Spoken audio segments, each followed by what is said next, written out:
Hi friends, welcome to mini சமையல்.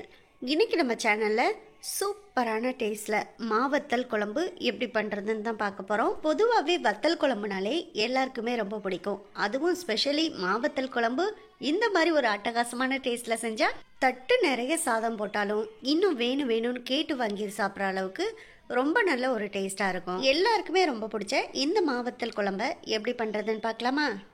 அதுக்கு first ஸ்டவ்வில் ஒரு பாத்திரத்தை எடுத்து வச்சு 2லேருந்து 3 ஸ்பூன் அளவுக்கு நல்லெண்ணெய் சேர்த்துக்கங்க. பொதுவாகவே வத்தல் குழம்பெல்லாம் பண்ணும்போது நல்லெண்ணெய் சேர்த்து பண்ணும்போது தான் டேஸ்ட்டு ரொம்ப நல்லாயிருக்கும். உங்ககிட்ட நல்லெண்ணெய் இல்லாத பட்சத்தில் கடலெண்ணெய் சேர்த்துக்கங்க. எண்ணெய் சூடானதுமே 1/2 ஸ்பூன் அளவுக்கு கடுகு உளுந்த பருப்பு, 1/2 ஸ்பூன் அளவுக்கு வெந்தயம், 1/2 ஸ்பூன் அளவுக்கு சோம்பு, இது எல்லாம் சேர்ந்து நல்லா பொரிஞ்சு வந்த உடனே ஒரு 10 பல் பூண்டு சேர்த்துக்கங்க.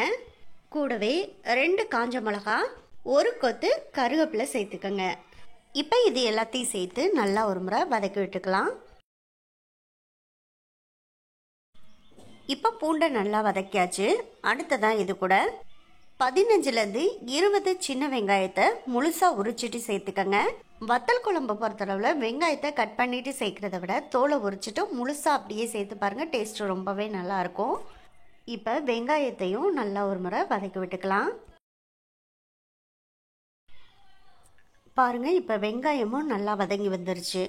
அடுத்ததாக இதில் 2 தக்காளி நல்ல பழுத்த தக்காளியாக பார்த்து பொடி பொடியாக கட் பண்ணிட்டு சேர்த்துக்கோங்க. இப்போ தக்காளியோட சைஸ் வந்து ரொம்ப சின்னமாக இருந்ததுனால 2 தக்காளி சேர்த்துருக்கேன். ஒருவேளை உங்கள்கிட்ட பெரிய சைஸ் தக்காளியாக இருந்தால் 1 தக்காளி கூட சேர்த்துக்கோங்க, போதும். ஸ்டவ்வை மீடியம் ஃப்ளேமில் வச்சுட்டு நல்லா தக்காளியை மசிய வதக்கி விட்டுக்கோங்க. நம்ம இதில் புளிக்கரைசலும் சேர்க்கறதுனால அதிகமான தக்காளி சேர்க்க வேணாம். தக்காளி நல்லா குழைவாக வெந்து வரட்டும். அது வரைக்கும் இந்த பாத்திரத்தை ஒரு மூடி போட்டு மூடி வைக்கலாம். ஒரு 2-3 நிமிஷம் கழிச்சு இந்த மூடியை ஓப்பன் பண்ணி பார்க்கலாம். அப்போ நமக்கு தக்காளி வந்து நல்லா குழைவாக வெந்து வந்துடும். இப்போ ஒரு 3 நிமிஷத்துக்கிட்டாச்சும் மூடியை ஓப்பன் பண்ணி பார்க்கலாம். இப்போ இதில் கரண்டி போட்டு கலந்து விட்டு பார்ப்போம். பாருங்கள், தக்காளி முன்னாடி இருந்ததை விட நல்லா குழைவாக மசிய வெந்து வந்துருச்சு. அவ்வளோதான். இப்போ இதில் மசாலாலாம் சேர்த்துக்கலாம். 1 ஸ்பூன் அளவுக்கு மிளகாய்த்தூள் சேர்த்துக்குங்க. நான் இன்றைக்கி காஷ்மீரி மிளகாய்த்தூள் தான் சேர்த்துருக்கேன். இதில் காரம் அவ்வளோவா இருக்காது, ஆனால் வத்தல் குழம்புக்கு கலர் நல்லா கொடுக்கும். அதுக்காக நான் காஷ்மீரி மிளகாய்த்தூள் சேர்த்துருக்கேன். நீங்கள் நார்மலாக யூஸ் பண்ணுற மிளகாய்த்தூள் சேர்க்குறா இருந்தால் கூட சேர்த்துக்கலாம். அடுத்ததாக 2 ஸ்பூன் அளவுக்கு மல்லித்தூள் சேர்த்துக்கங்க. கூடவே தேவையான அளவு மஞ்சள் தூள் சேர்த்துக்கலாம். நான் ஒரு 1/2 ஸ்பூன் அளவுக்கு மஞ்சள் தூள் சேர்த்துருக்கேன். 1/2 ஸ்பூன் அளவுக்கு சீரகத்தூள் சேர்த்துக்கங்க. கூடவே தேவையான அளவு உப்பு சேர்த்துக்கலாம். இப்போ இந்த மசாலாவோட பச்சை வாசனை போகிற அளவுக்கு நல்லா வதக்கி விட்டுக்கணும். மசாலா அடிப்பிடிச்சிடாமல் இருக்கிறதுக்காக ஸ்டவ்வை லோ ஃப்ளேமில் வச்சுட்டு அதுக்கப்புறமா நல்லா ஒரு 2 நிமிஷத்துக்கிட்ட மசாலாவை கலந்து விட்டுக்குங்க. இப்போ மசாலாலாம் நல்லா வதக்கி விட்ட பிறகு இதில் மாவத்தல் சேர்த்துடலாம். இன்னைக்கு மாவத்தல் 250 கிராம் அளவுக்கு சேர்த்துக்கிறேன். இந்த மாவத்தலை ஏற்கனவே நான் ஒரு 10 நிமிஷம் நல்லா சுடுதண்ணியில் போட்டு ஊற வச்சுட்டு அதுக்கப்புறமா சேர்த்துருக்கேன்.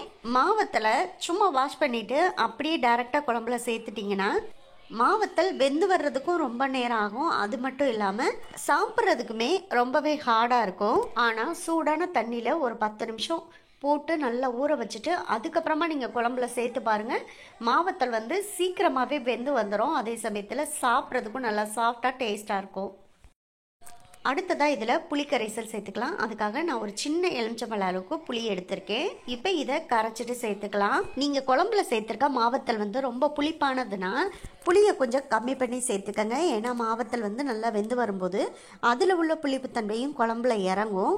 அதே சமயத்தில் மாவத்தல் நல்ல இனிப்பான மாங்காயில் செஞ்சதுன்னா மாவத்தலுமே கொஞ்சம் ஸ்வீட்டாக இருக்கும். அது குழம்புக்குமே ரொம்ப நல்ல ஒரு டேஸ்ட்டாக இருக்கும்.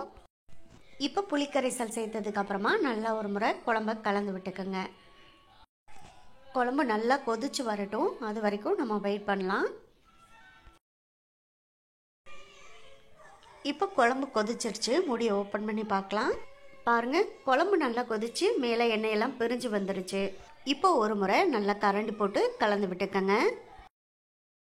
இப்போ குழம்பு பார்த்தீங்கன்னா கொஞ்சம் தண்ணியாக இருக்குது. இது நல்லா வற்றி வரணும். வத்தல் குழம்புனாலே கெட்டியாக இருந்தால் தான் டேஸ்ட்டு நல்லாயிருக்கும். அதனால் ஒரு 10 நிமிஷத்துக்கு ஸ்டவ்வை மீடியம் ஃப்ளேமில் வச்சுட்டு குழம்பு நல்லா கொதிக்க விட்டுருங்க. அது நல்லா வற்றி வந்துடும். அது வரைக்கும் வெயிட் பண்ணலாம். அடுத்த ஒரு 5 நிமிஷத்தில் பார்த்தீங்கன்னா குழம்பு நல்லா கொதிச்சிட்ருக்கோம். அந்த சமயத்திலே அரை கப்பளவுக்கு தேங்காயை அரைச்சிட்டு சேர்த்துக்குங்க. தேங்காயை அப்படியே அரைச்சிட்டு சேர்க்குறதுனாலும் நீங்கள் சேர்த்துக்கலாம். அப்படி இல்லைன்னா தேங்காயை அரைச்சிட்டு அந்த தேங்காய் பாலை மட்டும் எடுத்து சேர்க்குறதுனாலும் சேர்த்துக்கலாம். தேங்காய் சேர்த்ததுக்கப்புறம் நல்லா ஒரு முறை குழம்ப கலந்து விட்டுக்கோங்க. தேங்காயை அரைச்சிட்டு சேர்த்ததுக்கப்புறம் நல்லா குழம்பு ஒரு 5 நிமிஷத்துக்கு கொதிக்கட்டும். அதுக்கப்புறமா நம்ம பார்க்கலாம். பாருங்கள், இப்போ குழம்பு நல்லா கொதிக்க ஆரம்பிச்சிருச்சு. இது அப்படியே ஒரு 5 நிமிஷத்துக்கு கொதிக்கட்டும். அதுக்குள்ளே நல்லா வற்றி வந்துடும். அது வரைக்கும் நம்ம வெயிட் பண்ணலாம். கடைசியாக இதில் ஒரு சின்ன துண்டு வெல்லம் சேர்த்துக்கங்க. அது வத்தல் குழம்புக்கு இன்னும் நல்ல ஒரு டேஸ்ட்டை கொடுக்கும். வெல்லம் சேர்த்ததுக்கப்புறம் நல்லா ஒரு முறை கலந்து விட்டுக்கங்க. பாருங்கள், மாவத்தல் குழம்பு முன்னாடி இருந்ததை விட நல்லா வற்றி ஓரளவுக்கு கெட்டியாகி வந்துருச்சு. இந்த மாதிரி இருக்கும்போது தான் வத்தல் குழம்பு ரொம்பவே டேஸ்ட்டாக இருக்கும்.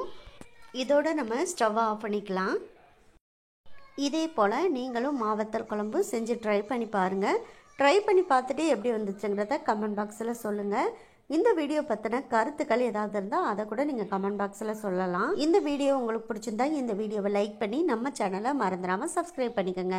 அப்படியே மறந்துடாமல் பக்கத்தில் இருக்க பெல் ஐக்கானையும் நீங்கள் தட்டினீங்கன்னா அடுத்தடுத்து நான் போடக்கூடிய எல்லா வீடியோவுமே உங்களுக்கு வந்து சேரும். இதே போல் நல்ல டேஸ்டான ரெசிபியோட அடுத்த நல்ல வீடியோக்களில் சந்திப்போம். ஓகே, பாய்.